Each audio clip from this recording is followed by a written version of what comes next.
কিছু ভূতে ভয়, কিছু ভূত অভয়, এই নিয়ে যেন মনে না থাকে কোনো সংশয়। সুস্থ থাকুন, সজাগ থাকুন, আমাদের সাথে থাকুন। ঘটনাটা ঘটলো রাত 11টার সময়। কলকাতা থেকে গ্রামের বাড়ি যাচ্ছি। গ্রামের বাড়ি বলতে যেখানে আমি জন্মেছি। গ্রামের বাড়ি যেতে সময় লাগে প্রায় 3 ঘন্টা, 3.5 ঘন্টার মতো। সকাল 5টায় একটা ট্রেন আছে, তাতে গেলে মাঝদা স্টেশনে পৌঁছতে পৌঁছতে 8টা, 8:30 বেজে যায়। স্টেশনে নেমে আরও 5 ক্রোশ হাঁটার পথ। খুব তাড়াতাড়ি হাঁটলেও তাতে 2 ঘন্টা লেগে যায়।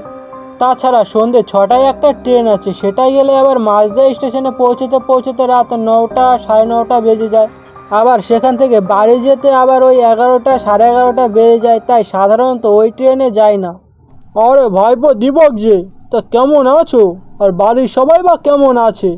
এই তো, হ্যাঁ আমি ভালো আছি। কিন্তু তুমি আমাদের পাড়ার রতন কাকা না?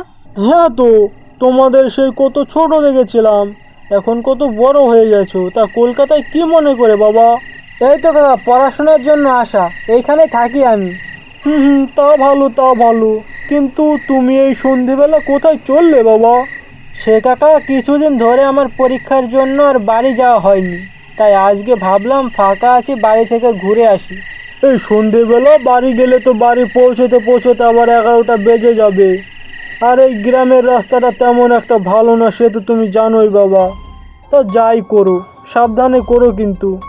হ্যাঁ কাকা, সে আমি জানি, আর আমি সাবধানেই যাব। তাহলে আসি এবার। ইনি হলেন আমাদের গ্রামের অখিল ভট্টাচার্যের কেমন এক আত্মীয়। ইনি অবশ্য অনেক দিন আগেই কলকাতা চলে এসেছেন। আর অখিল ভট্টাচার্য হলেন আমাদের গ্রামের পুরোহিত। আমাদের বাড়ির পাশেই বাড়ি। আমার বাবা ওনাকে ভট্টাচার্য মশাই বলেই ডাকতেন। বড্ড ভালো লোক। আমি গ্রামের বাড়ি গেলে আমার সঙ্গে দেখা করতে আসতেন আর বলতেন, তা তোমার কেমন পড়াশোনা হচ্ছে বাবা, ভালো তো? হ্যাঁ কাকা, ভালো হচ্ছে। তুমি ভালো আছো তো? হ্যাঁ ভালো আছি।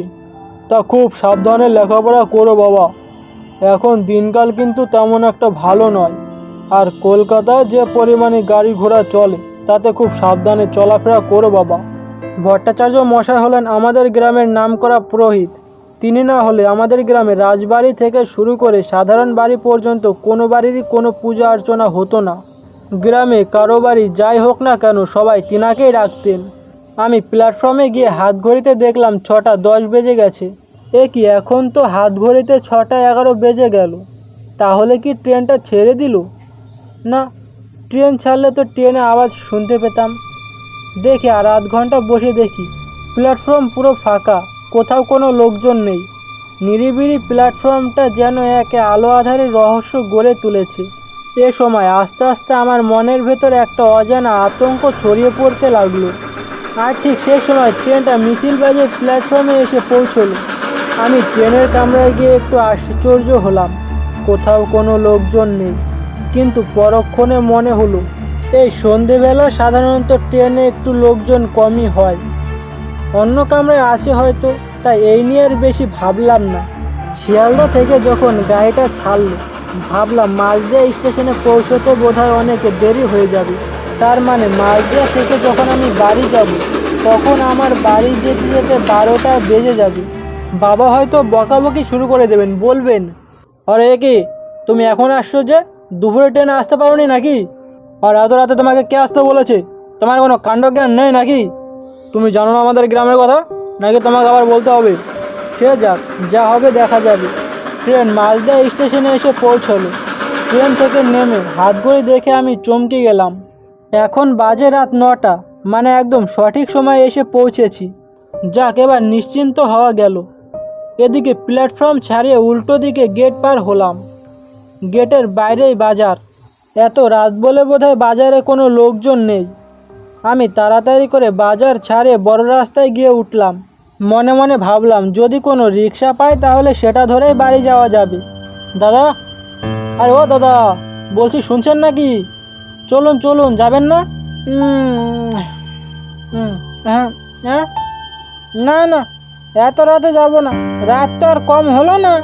আরে দাদা চলুন না, এ সময় হেঁটে হেঁটে গেলে আরও অনেক রাত হয়ে যাবে।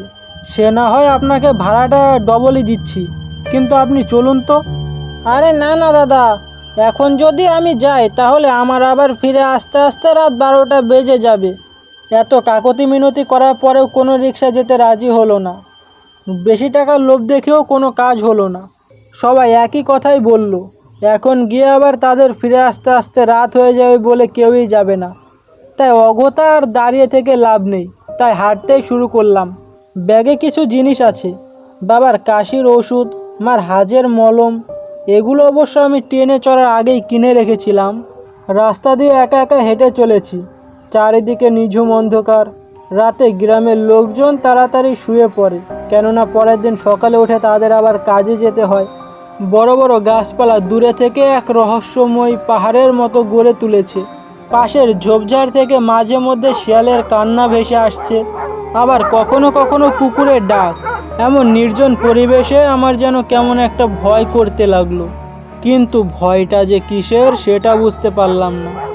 একটা রাস্তার মোড়ে এসে দাঁড়ালাম। চারিদিকে বড় বড় গাছপালায় ঢেকে রয়েছে জায়গাটাকে। প্রতি শনি মঙ্গলবার এইখানে হাট বসে। আজ হাটের বেলা শেষ হয়ে গেছে বলে বোধহয় লোকজন নেই। ছোটোখাটো দোকান আছে, কিন্তু সেখানেও তালা বন্ধ। অনেক দিন আগে এইখানে একটা লোক আত্মহত্যা করেছিল, আমি তখন ছোট। সে ঘটনার পর দিনের বেলা আসলেও এইখানে গা ঝমঝম করে। আর এখন তো রাত 10:30 বাজে। ভয়ে বুকের ভিতর শিরশির করে উঠছে। ভয়টা কাটাতে ভাবতে লাগলাম, মা বাবা বোধহয় ঘুমিয়ে পড়েছেন। তিনারা ভাবছেন বিকেল গড়িয়ে সন্ধ্যা হয়ে পড়ল, আমি আর আসবো না বোধহয়। মা বোধহয় ভাত খেয়ে আমার কথা ভাবতে ভাবতে ঘুমিয়ে পড়েছেন। এ কথা ভাবতে ভাবতে আমি হেঁটে চলেছি, কিন্তু এমন সময় সামনে তাকিয়ে আমি যা দেখলাম তাতে আমার শরীরের রক্ত হিম হয়ে গেল। দেখলাম আমার সামনে একটা কালো ছায়ামূর্তি অন্ধকার কাটিয়ে আমার সামনে আসছে। রাস্তায় তার পা নেই, শুধু মনে হচ্ছে বাতাসে ভেসে ভেসে আসছে। এমনটা দেখার পর কোনো মানুষেরই জ্ঞান থাকার কথা নয়। ভয়ে আমি আর এগোতে পারলাম না। ওটা কি তাহলে সেই মৃত লোকটার মূর্তি? তারপরে আবার লোকের মুখে শুনতাম সেই মৃত লোকটার নাকি দেহমূর্তি ওই অঞ্চলে আশেপাশে ঘুরতে দেখা গেছে, কিন্তু নিজের চোখে তা আমি কখনোই দেখিনি। হঠাৎ আমাকে লক্ষ্য করে ছায়ামূর্তিটা কথা বলে উঠল, বলল, কেউ ওখানে? কে ওটা? এত রাতে রাস্তায় কে রয়েছে? আমি কি জবাব দেবো তা বুঝে উঠতে পারলাম না, শুধু একটা কথাই বললাম, আমি দীপঙ্কর শুশুনিয়া। আস্তে আস্তে ছায়ামূর্তিটা আমার আরও কাছে আসতে লাগলো। খুব কাছে এসে বলল, কে? তা কে তুমি? তোমার মুখটা তো দেখা যাচ্ছে না, কে দেখি? আমি তখন ভয়ে শিউরে উঠেছি, কোনো জবাব দিতে পারলাম না। ছায়ামূর্তিটা অফুরন্ত সুরে বলে উঠল, ও তুমি দীপক, নীলুদার ছেলে। আমার তখন জ্ঞান ফিরে এলো, চিনতে পারলাম মূর্তিটাকে। বললাম, ও পুরোহিত কাকা, আপনি এখানে? হ্যাঁ বাবা, আমি। তা তোমার আসতে এত দেরি হলো যে, এত রাতে এলে কেন? দুপুরের ট্রেনটা ধরতে পারিনি, ঘুমিয়ে পড়েছিলাম, তাই সন্ধ্যে 6টার ট্রেন ধরে আসছি। আজকের অমাবস্যার রাতে তুমি না আসলেই পারতে। এই অমাবস্যার রাতে বাইরে বাড়ানো তেমন একটা ভালো নয়। আমাদের গ্রামে পরশুদিন রাতে বাঘ এসেছিল, তার কিছুদিন আগে বাবুদের বাড়ির ডাকাত পড়েছিল। ও, তা আপনি এত রাতে কোথায় যাচ্ছিলেন কাকা? জমিদার বাড়ি থেকে ডাক এলো হঠাৎ, তাই খেয়ে দিয়ে ওইখানেই যাচ্ছিলাম। আমায় যে ডাকতে এসেছিল তাকে বললাম, তুমি যাও, আমি আসছি। তা তোমার সাথে ওনার দেখা হয়নি? কই না তো, কাউকে দেখতে পেলাম না। রাত্রি বলে হয়তো তুমি খেয়াল করনি। তা তুমি কিন্তু বাবা এসে এত রাতে ভালো করনি। তা চলো, তোমাকে আমি গ্রাম পর্যন্ত পৌঁছে দিয়ে আসি। তা আপনি আবার এত কষ্ট করবেন কেন? আপনারও তো তারা আছে। সে কি, এত রাতে আমি তোমায় কি করে একা ছাড়ি? নীলুদা যে আমায় রাগ করবেন। রাস্তায় যেতে যেতে ভট্টাচার্য মশাই আমাকে বলতে লাগলেন, তুমি 3 সপ্তাহ ধরে বাড়ি আসোনি। নীলুদা ভীষণ চিন্তা করছিলেন তোমায় নিয়ে। তুমি কলকাতায় থাকো, তুমি বড় হয়েছো, প্রতি সপ্তাহে ঠিক করে বাড়ি আসো না। তুমি যখন বাবা হবে তখন বুঝতে পারবে সন্তানদের দেখতে না পেলে কেমন কষ্ট লাগে। আমি আর ওনার কথার কোনো জবাব দিতে পারলাম না। তারপর যখন আমরা বাড়ির সামনে এসে পৌঁছলাম, তিনি বললেন, ওই যে, ওই দেখো তোমার বাড়ি এসে গেছি। যাও, এবার যাও, আর কোনো ভয় নেই। আমি তাহলে চলি, আমার আবার তাড়া আছে। এই কথা বলে তিনি চলে গেলেন। আমি আমার বাড়ির সামনে সদর দরজার কড়া নেড়ে বললাম, মা, বাবা, ও বাবা, জেগে আছো নাকি? তাড়াতাড়ি দরজাটা খোলো। আরে তুই এসে গেছিস? এত রাত হলো যে, তা দুপুরের ট্রেনে আসতে পারতি। দুপুরে ঘুমিয়ে পড়েছিলাম, তাই আর কি আসা হয়নি। তাই বলে সন্ধ্যের ট্রেন আসতে হয়? তুমি জানো যে সন্ধ্যের ট্রেন আসলে বাড়ি পৌঁছতে পৌঁছতে 11টা সাড়ে 11টা বেজে যায়, তারপরে এই ট্রেনে এসেছো। তাছাড়া পরশুদিন রাতে ডাকাত এসেছিল, তার কিছুদিন আগে বাবুদের বাড়ি ডাকাত পড়েছিল। হ্যাঁ, এসব আমি জানি। রাস্তায় ভট্টাচার্য মশাইয়ের সাথে দেখা হয়েছিল, তিনি এইসব বললেন। ভট্টাচার্য মশাই মানে পুরোহিত মশাই? হ্যাঁ, তার সঙ্গেই তো আমার নলগড়িয়াতে দেখা হয়, তিনিই তো আমায় এই পর্যন্ত পৌঁছে দিয়ে গেলেন। বাবা আমার দিকে তাকিয়ে হতবাগের মতো তাকিয়ে রইলেন আর বললেন, তুমি ঠিক দেখেছিলে তো ভট্টাচার্য মশাই ছিলেন, তোমার সঙ্গে কথা বলেছেন? হ্যাঁ, কিন্তু তুমি এত হতবাগের মতো কেন বলছো? আর আমি ভুল দেখতে যাব কেন? আমি ভট্টাচার্য মশাইকে চিনব না? কিন্তু আমরা সবাই যে গতকাল পুরোহিত মশাইকে নবদ্বীপ গিয়ে পুড়িয়ে এলাম, তিনি তো মারা গেছেন।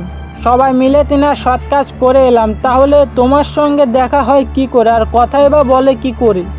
এবার আস্তে আস্তে আমার পায়ের তলা থেকে মাটি সরতে শুরু করেছে।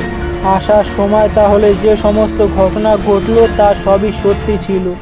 আমাদের সাথে কখন কি ঘটে সেটা আমরা কখনোই জানি না, আমাদের অজান্তেই ঘটে। এটা ছিল পুরোহিত মশাইয়ের শেষ ভালোবাসা দীপকের প্রতি।